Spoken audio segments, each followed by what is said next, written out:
Funding for Down the Duck was provided by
It might be worth reflecting on the fact that when we first went down there, we went to Old Stone Fort State Park. Yes. To see if there was enough water in the river to put in where the little duck and the duck come together right there, and there just wasn't. It's still going to be challenging. Yeah. Even with this rain, I think we're in drought condition. And then once we get through Centerville, it's pretty isolated. And hopefully I can do it in about a month.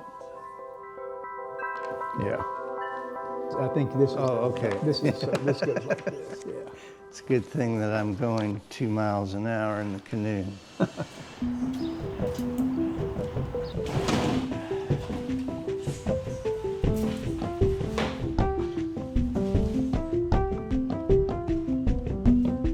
There are no baby pictures of me because when I was born, I had eczema so bad, my parents had to put socks on my hands just to keep me from scratching my face bloody. And that turned into asthma. I spent a year in the hospital in 4th grade.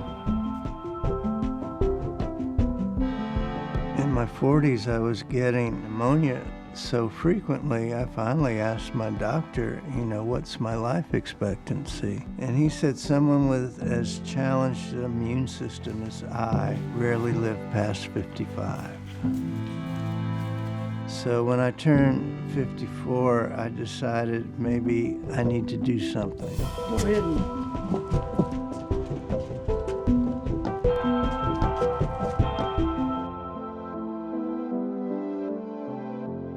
For all of my life, I've been a very successful advertising photographer, but I've always wanted to be an artist. I wanted to explore the world that God made. I wanted to go on an adventure. I put a canoe in my creek, spent 2 weeks on the Harpeth, made the Cumberland, took it down to the Ohio, then to the Mississippi, and 3 months later, I gained New Orleans. So living that life just encouraged me to go forward and do things I'd never done before.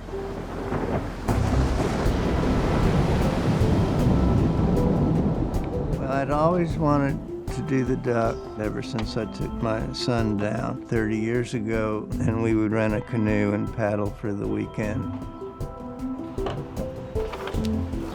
The Duck is a hard river to paddle because of all the dams. The river can also be kind of dangerous. It is limestone based. If there is a good rain, I read it can raise as high as 20 feet. That can put you in considerable danger. At 75 years of age, it's going to be interesting. see you guys. I love you. That's fine. The important one.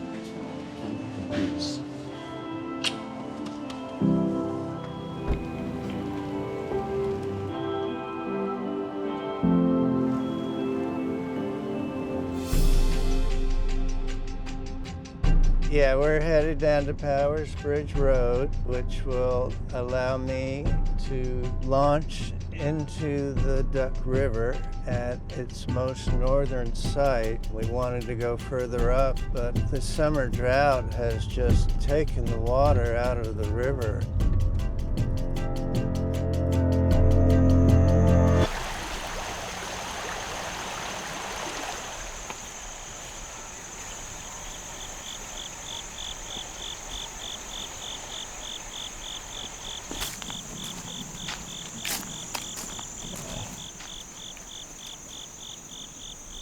When we scouted the river, we were like 4 inches above the water line. And it was like I was going to have to just pull the boat. And now look at the river's up. I mean, it's a gift.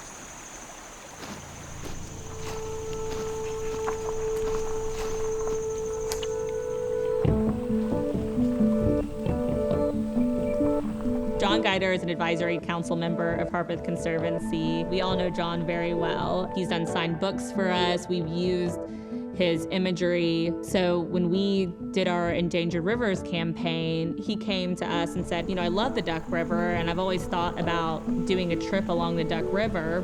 Of course, our answer was absolutely, John. How can we get involved? How can we help you? It really was incredibly fortuitous that he came to us at that time because we were starting to highlight some of the issues that were going on in the duck. We felt that that would be just an incredible way to give a very intimate look at the Duck River. Going off the side. I'm gonna pick it up.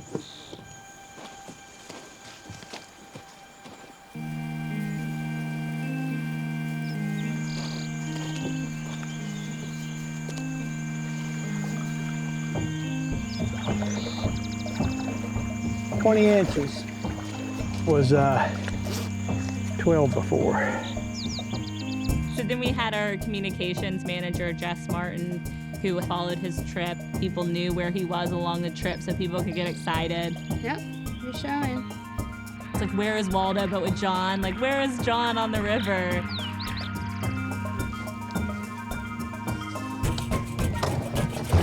Come on, come this way. Get this thing. All right. Well, I like this concierge service. Hey, I aim to please.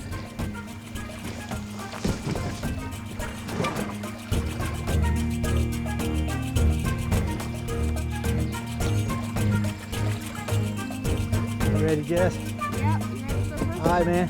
I'll meet y'all around the bend and you can pull me out. All right, have safe travels, dude. All right, y'all take care. Thank you.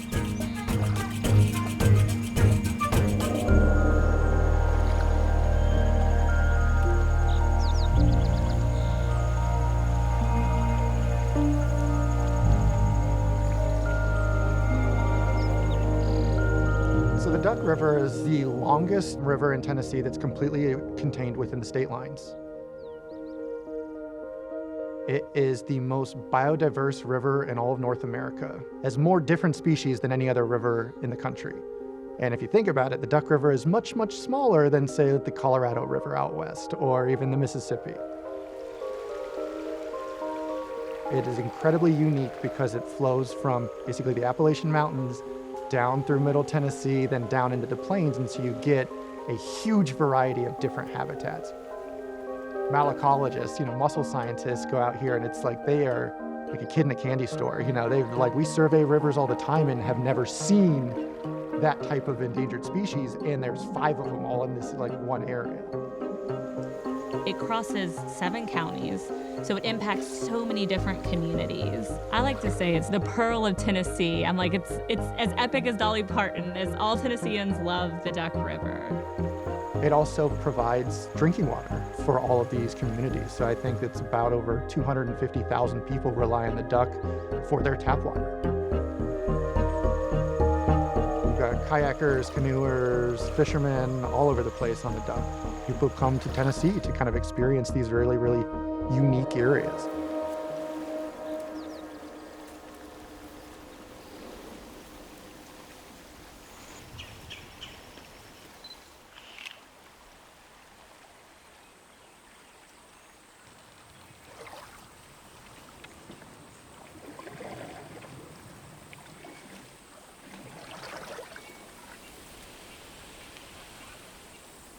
Two or 3 hours before sunset, and that's when I would start to look for a campsite.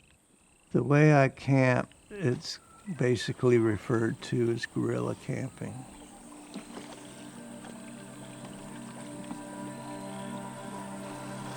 After 7 or 8 hours of paddling, I'm pretty well exhausted.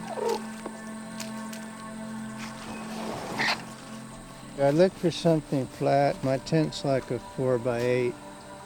I don't mind a bit of an elevation. The rule of thumb is to be at least 5 feet above the water line. I've been on the Mississippi where I've been washed out of a campsite, and it's a little crazy.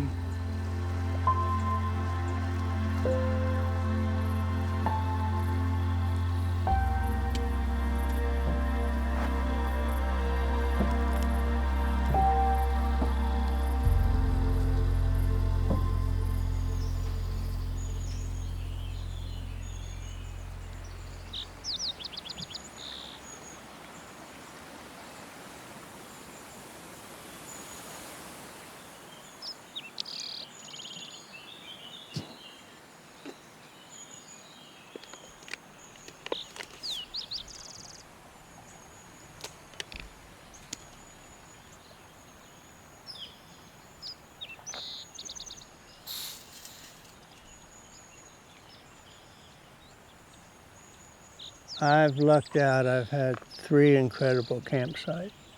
And it rained, what was it? Tuesday night it rained. Things got a little wet. Everything survived.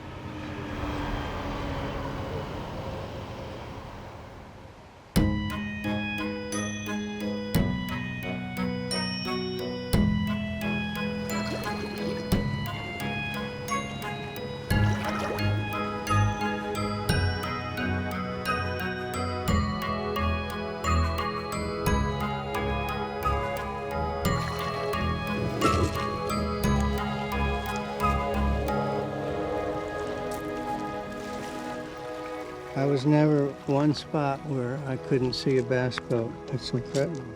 I got to talk to a few folks and they're nice. One guy helped me with the campsite, so that was special.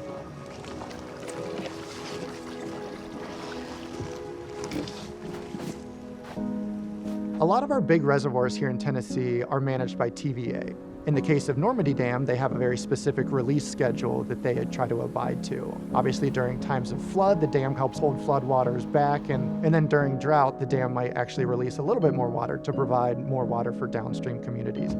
The tricky part is they're trying to really balance water use for the communities to provide enough water for the wildlife, but also not release so much where they're making the reservoir behind the dam dry up. Stop that all the way up. I think it needs to come back a bit. Okay. It took a while. 40 years.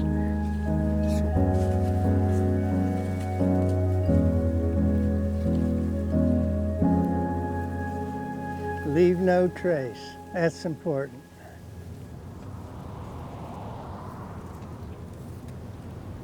Is your solar charger working okay? It's working, but you know, it takes a while. Probably try to track your mapping and project an anticipated time to Columbia so we can plan something for the press there.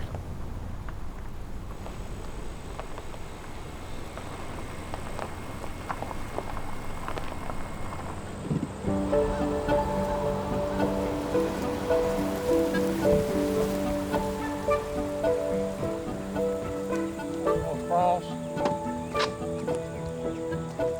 And some climb out from under it. That's all it is. I was grateful to have the help portaging the dam. I never would have made it myself. You can see how long a haul that would have been.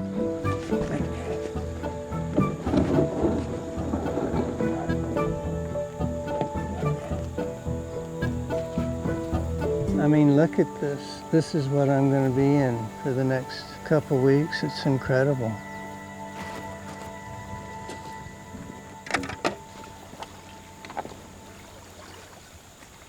Walking the shoreline, it's littered with ancient fossils. Many millennia ago, all of Tennessee was part of an inland ocean. And then the upheaval came and drained it. And then this area became a free-flowing, clear water river.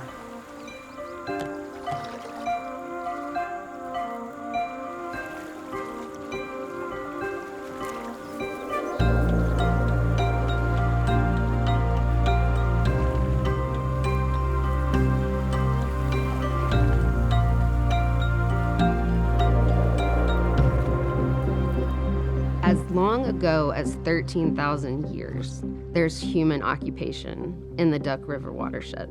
The time that we believe is the earliest human incursion into the Southeast. So think of it as a cradle, as they do in Mesopotamia.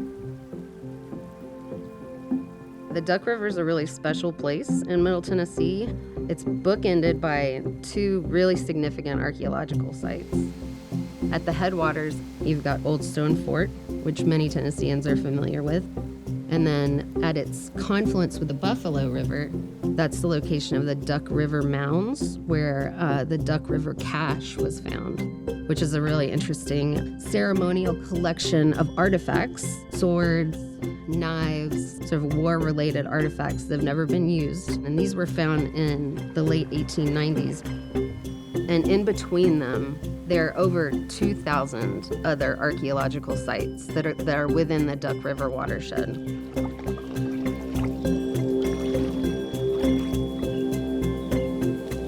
So most people think of the main stem of the Duck as it flows through a lot of these communities, but truly the Duck is influenced by the watershed. And what that means is the watershed has this huge area around where the actual main stem of the Duck River is that includes all of these small little streams and tributaries. And so you can draw this line around the watershed, and every drop of water that lands within that area, whether it's overland flow, maybe a little bit through the groundwater, is eventually going to flow to the main stem of the Duck. The interconnectedness of Middle Tennessee to the larger region, it is due to the Duck River.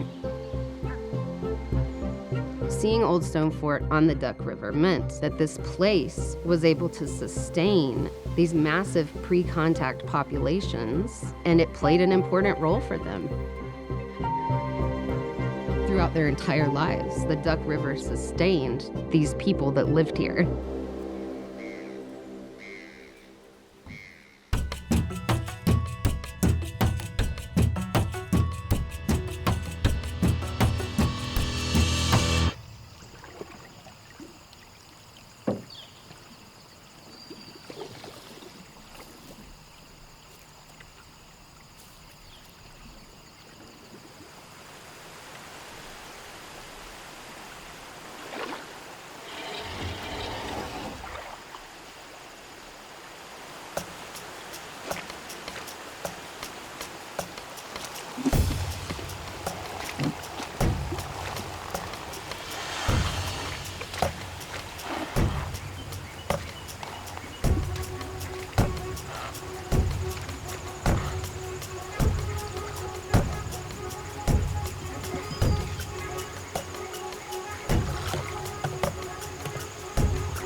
Now the deer will come down and roam around my tent at night, and that's pretty cool.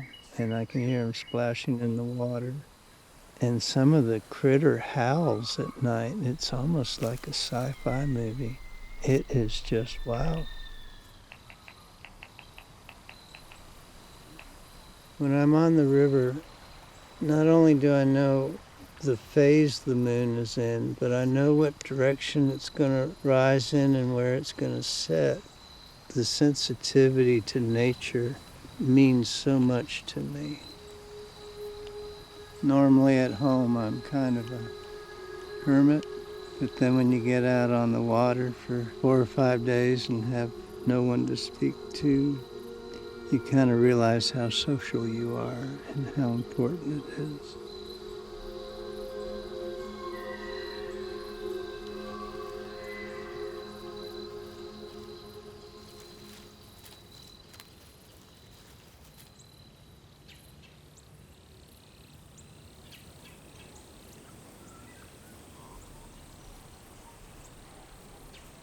When I was at Vanderbilt my senior year, I didn't have a lot of extracurricular activities, and I thought maybe I needed some for my resume, and so I joined the staff of the yearbook as a photographer. So one Saturday morning I went in and started processing my film and then making prints, and when I walked outside it was pitch black. I had lost myself in the process of making prints, and then I realized that maybe that is what my career should be.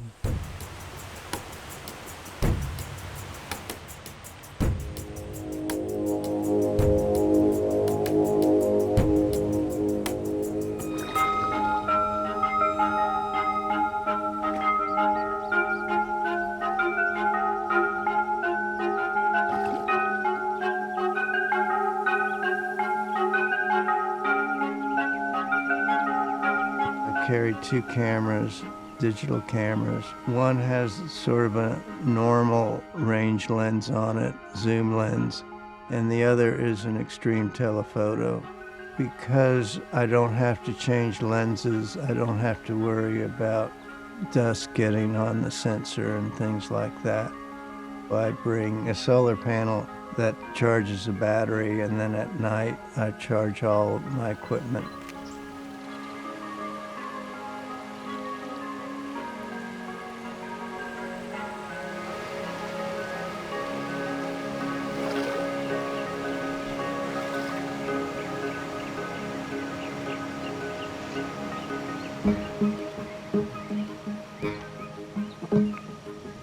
Oh, Mexico. Looking good, man. Yeah.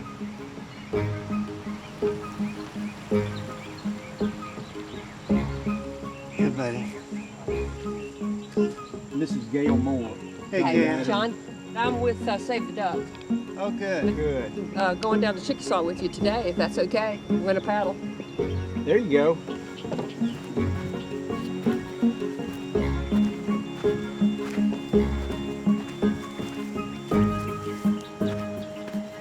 Got anything for your boat? No, it's a borrowed boat. My other boat is called the Adventure 2.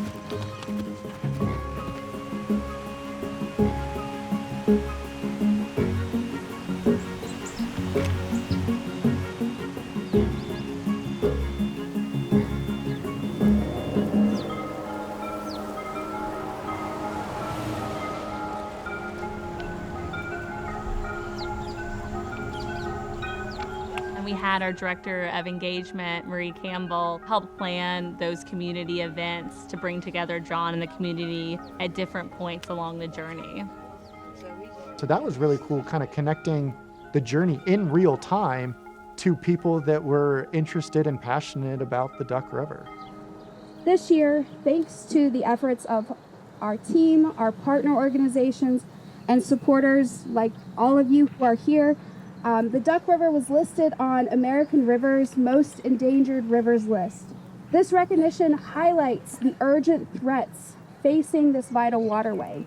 The Duck River provides drinking water for over 250,000 Tennesseans.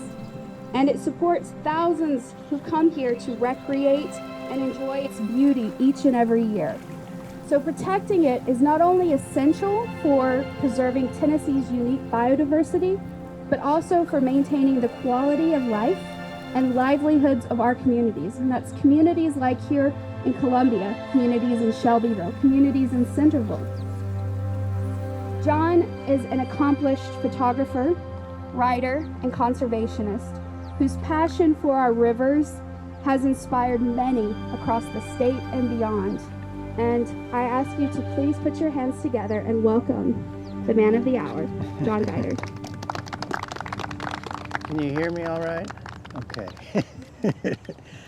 I've been doing these journeys for the last 21 years. I probably have paddled or sailed boats without motors for maybe 14,000 miles so far. The duck has always been a dream of mine. I've been on the river 13 days. I've gone about 130 miles. I've had 5 portages across the dams.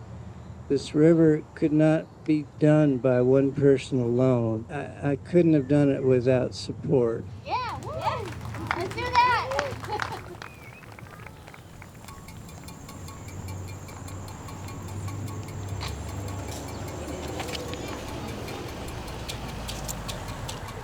I grew up in Tennessee, and actually one of the spots that John Guider put in was right across the street from where I grew up. I'm often near the river through my work with the Friends of the Duck River or my work with McEwen Group. And I work with them on river properties and river landowners, and it certainly has wound its way through my life in a lot of different ways. This river is wild. It's teeming with ducks and heron and species of animals you can only really see if you go underwater. It's where our family drinks their water. It comes right out of my tap from the Duck River. And then being on the river in my kayak with my kids and my family, it helps us connect those dots back to the waterway.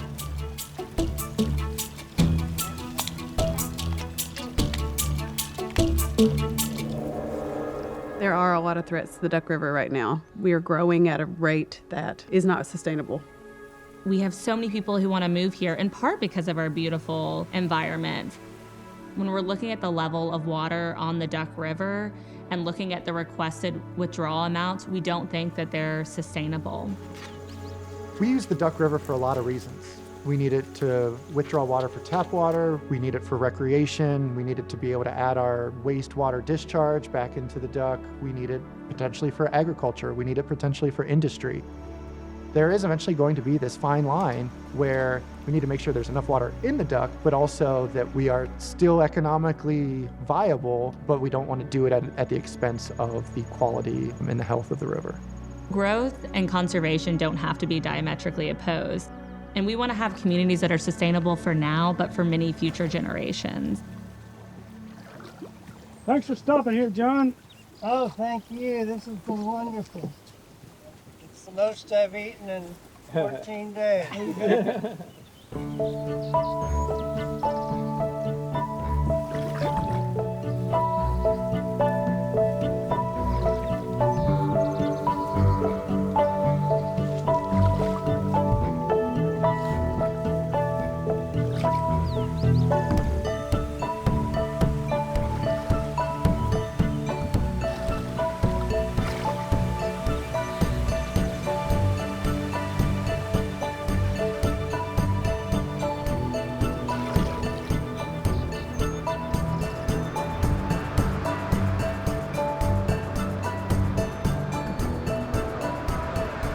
Thank you. You too.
They're taking out up there though, right? Yeah. Yes. They're not using this takeout and piping up. They're putting it No, in. they're taking it out ahead of our The Columbia proposal is to take takeout right now. Was told about the water line because they are putting it on my property. Are they taking the amount of water line like out at a certain time of year? Because the duck is low many times a year. But this is when the river shouldn't be low. I don't think we have enough water for three pumps.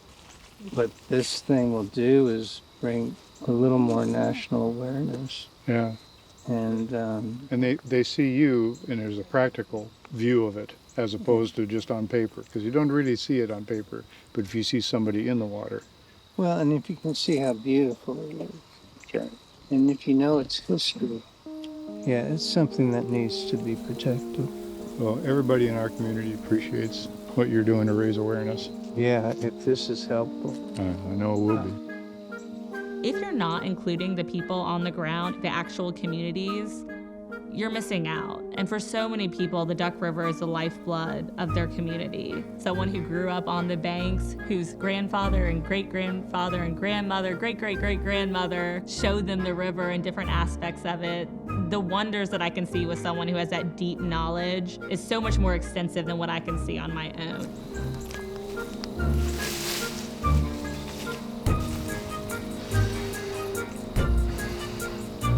Something I always think about when the world seems a little overwhelming is what can I do at the community level to affect change? Because I feel strongly that that is where change can be made by individuals, right in their backyard.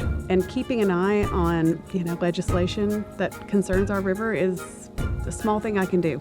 Showing up to trash pickup days along the river, that can make change.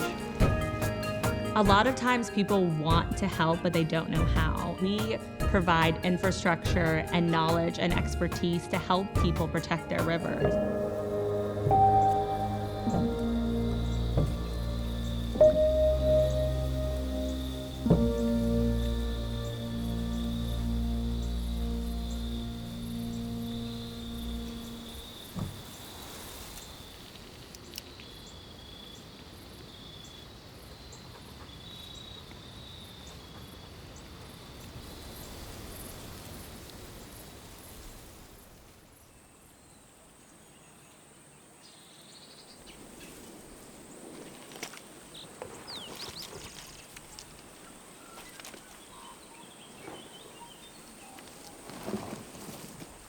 When I met John on Sam Kennedy's sandbar in Kettle Mills, the next few nights it was getting very, very cold. I think it was getting down into the 30s even.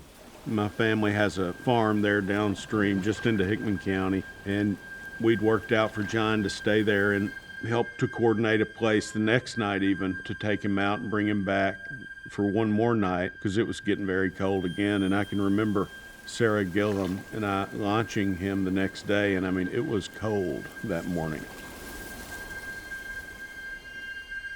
Typically not when I would be out on the river. We had probably 3 or 4 days of frost, and each day somebody came and put me in their cabin, took care of me, fed me. I couldn't believe it.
When John capsized, it was terrifying because I have stories of people I know personally who did not recover from those incidents. And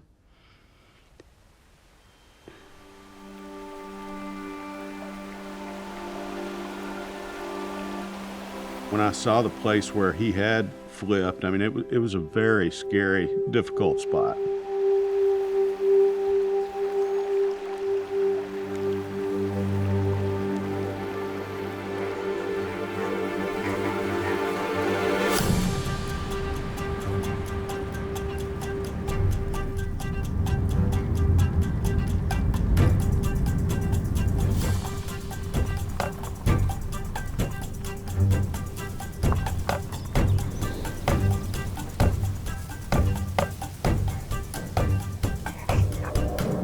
It was last Saturday. I was coming down.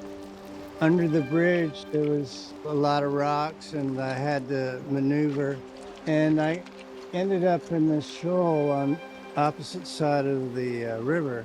And what happened is the current was so fast and so deep that it pushed me into the first tree. And a limb caught the left-hand gunnel, held it to the point where the pressure of the water on the right side flipped me and threw me out of the boat along with all my belongings.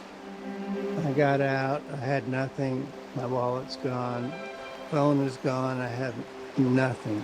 And the bridge is right there, so I figured maybe I could stop somebody. So yeah, we were cooking a big pot of chili on the fire and forgot some seasonings and decided we needed to go to the store and just saw a random man walking in the field. Then as we got closer, we noticed he was soaking wet. That's when we stopped and asked him if he needed help. Brought me back to the house, put me in warm clothes, and put me next to the fire. And in a way, it was a miracle. If they had left 30 seconds sooner, we would have missed each other. Had a good warm spot for him, so everything happens for a reason.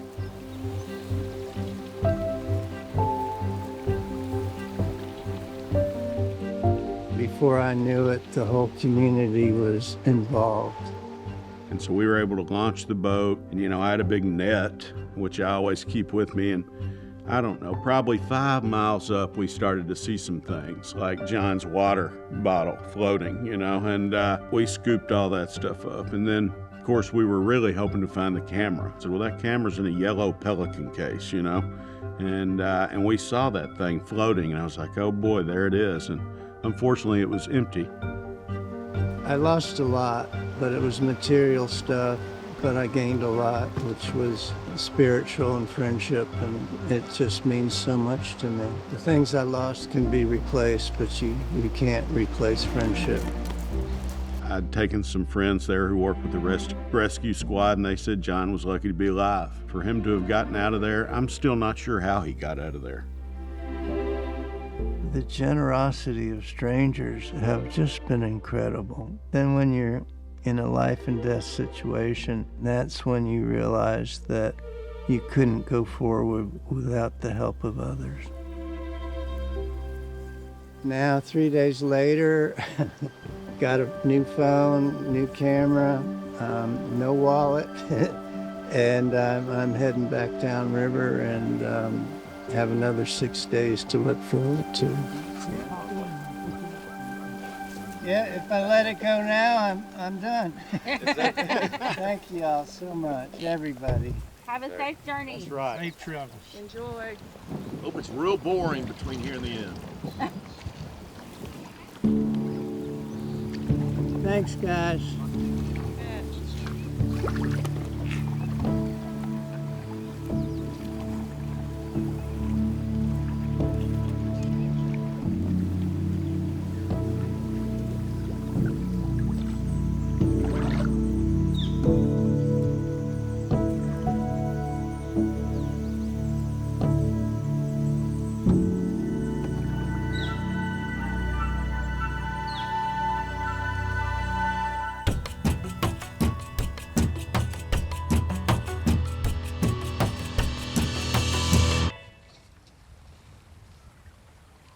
I've been very surprised. I mean, I've run aground even past the mouth of the Buffalo.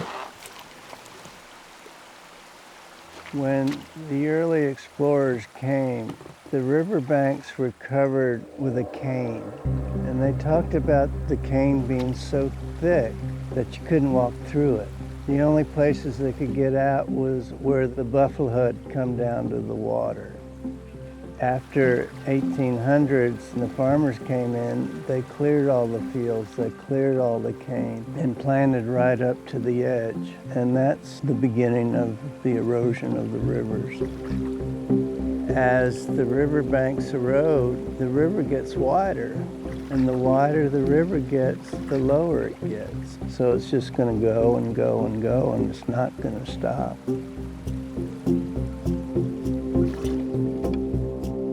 We need to start planning for the next 20 years immediately if we are going to continue to use it for these resources. The water level gets too low depending on where some of these communities have the actual intake for their pump station to pull water out. If it goes below that, then they physically just can't pump water anymore.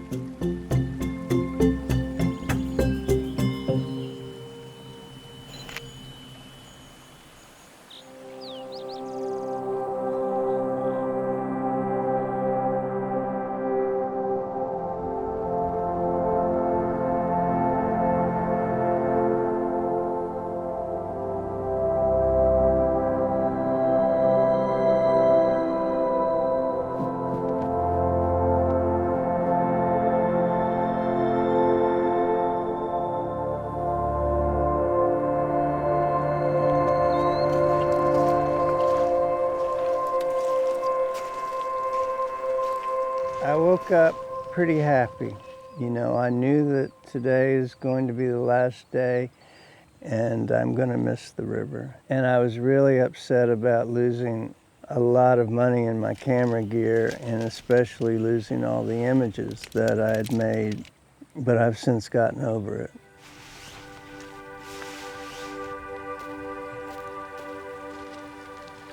Change into my river gear.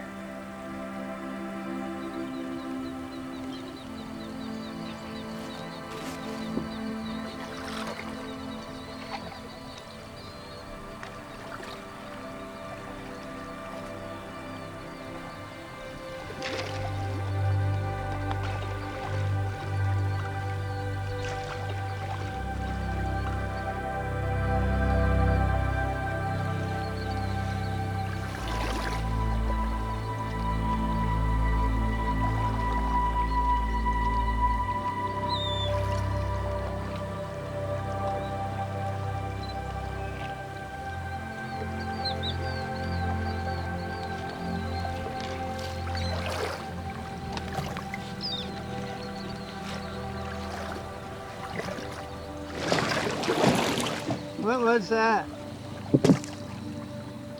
It'll get us a taste. As we were nearing the mouth of the Duck River where it meets the Tennessee River, we were idling beside John and started to notice some Asian carp jumping. Yeah, they're trying to keep them out of the Great Lakes. They've already run up the Mississippi.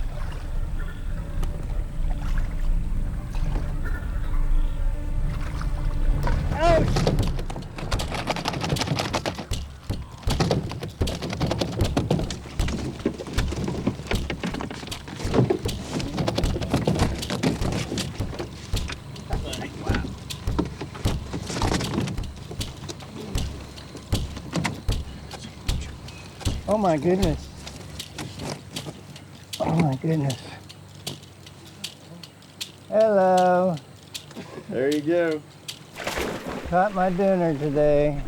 How's your hand, John? That's good. It was soft mouth, no teeth.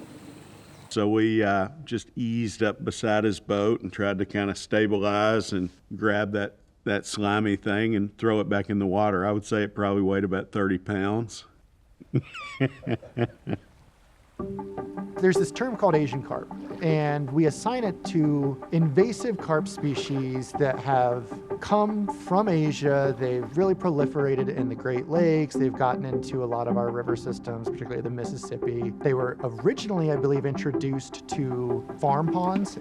Hey, my farm pond is growing a lot of grass and weeds and everything. Let's put some carp that are going to eat the grass, and it's going to kind of manage itself. These carp were supposed to all be sterile. Well, they mutated to the point where then they were starting to be able to reproduce again. Eventually got out of some of these ponds into waterways, and that's what we're seeing now.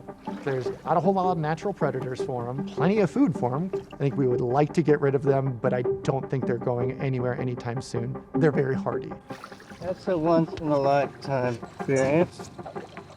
Could have brought that home to Mona. Or maybe it would have paddled for me.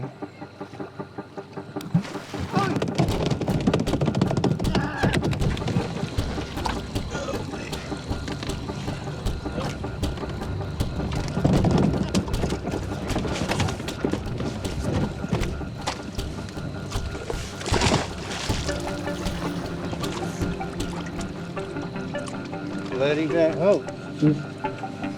Everywhere I go, there's invasive species. And then when they land in your boat and start flopping around, then you then you know you have a problem. Yeah, I don't know what I would have done had you not been here.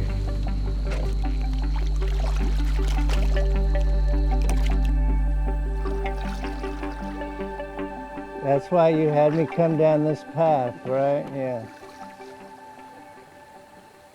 Well, I caught 2 fish today.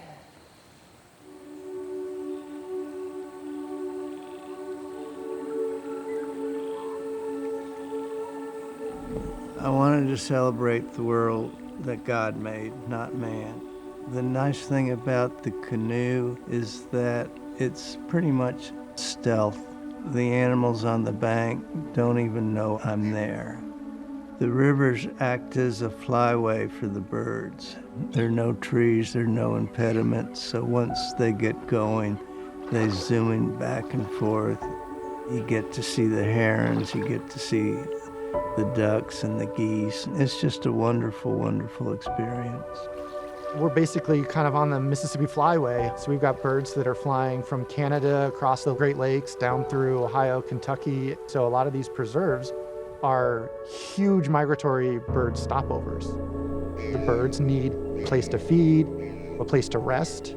There's a ton of birders out there. Birders will come from all over to go see some of these migratory processes. The scary part is kind of losing quality in those habitats. Birds are going to find other places to stop over.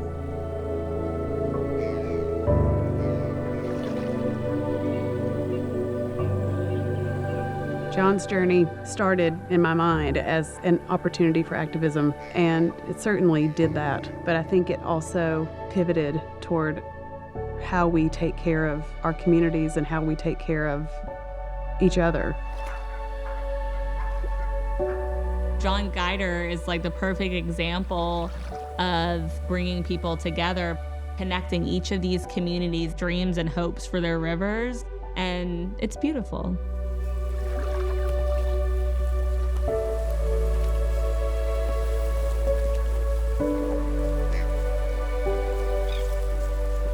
And so John's journey is really important to try to reconnect communities and people who live in the Duck River watershed, help them realize, hey, maybe I didn't know that about the Duck River. I've lived here my whole life and didn't realize where my tap water is coming from. They might not know the southeast rivers in the United States are the 3rd most biodiverse in the world. And we're only behind like the Amazon rainforest and the Mekong jungle. The more healthy our ecosystem is, the higher our home values are going to be, the more, outdoor recreation is going to be available. And if we don't preserve those areas, then we're going to have fewer and fewer places to do that. These rivers and streams are a big reason why people come to Tennessee. Us being land and farm real estate specialists, I see it on a daily basis. For those of us who grew up on it, we stand to lose, I suppose, the fabric of who we are, who we grew up to be, and it's very important that we protect these resources.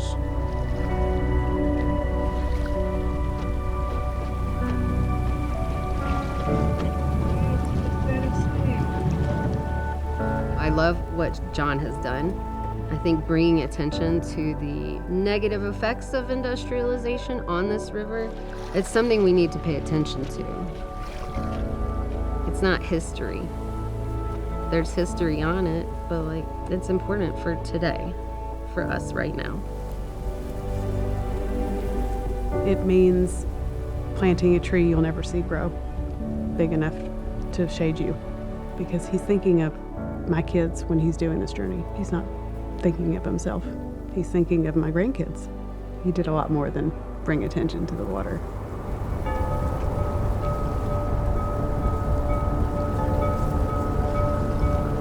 I see the landing.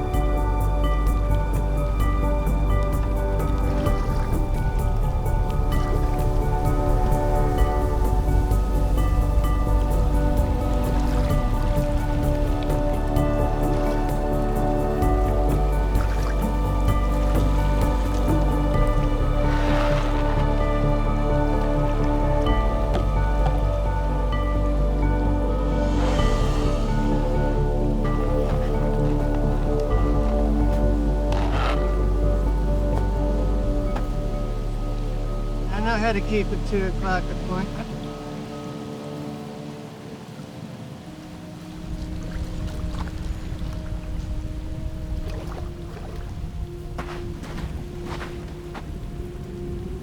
It was neat to be a part of that last day. I mean, I felt like I'd been on a bit of a journey with John myself.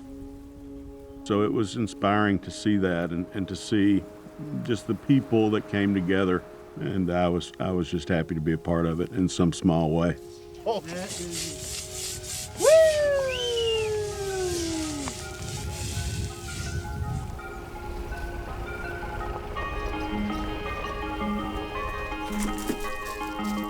He's probably ready to be done. Yeah, I think he is.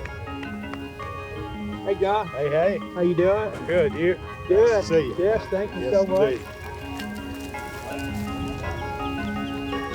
To have the support that I had, people like John McHugh and Jess Martin and so many folks that really made the journey possible. Something I'm not used to, but I do appreciate it and I accepted it with open arms. It's hard not to feel this emotional connection. It's hard not to appreciate it where you're like, why aren't we going out of our way above and beyond to make sure that this river, that it's as healthy and as resilient as possible? I would say one of the most simple yet always remarkable things that I feel that John encountered was humanity. People bringing him a casserole, giving him a place to stay, and now we are all connected that way because of this journey. And having the courage to do something like this, it doesn't just affect the person that's doing it, it is pretty widespread. I think I was on the river 28 days. It's not a race. I wasn't on a time schedule. I just had to go forward. You know, I'm excited.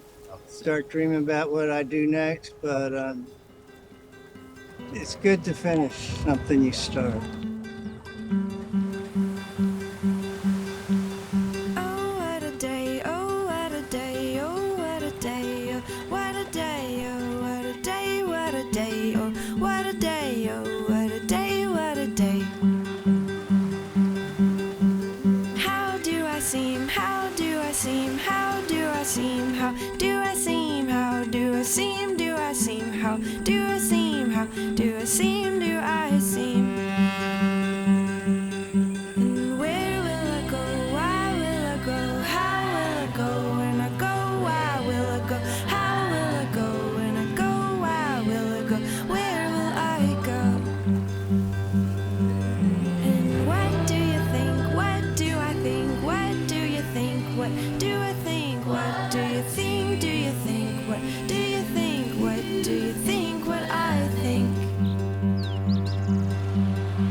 Funding for Down the Duck was provided by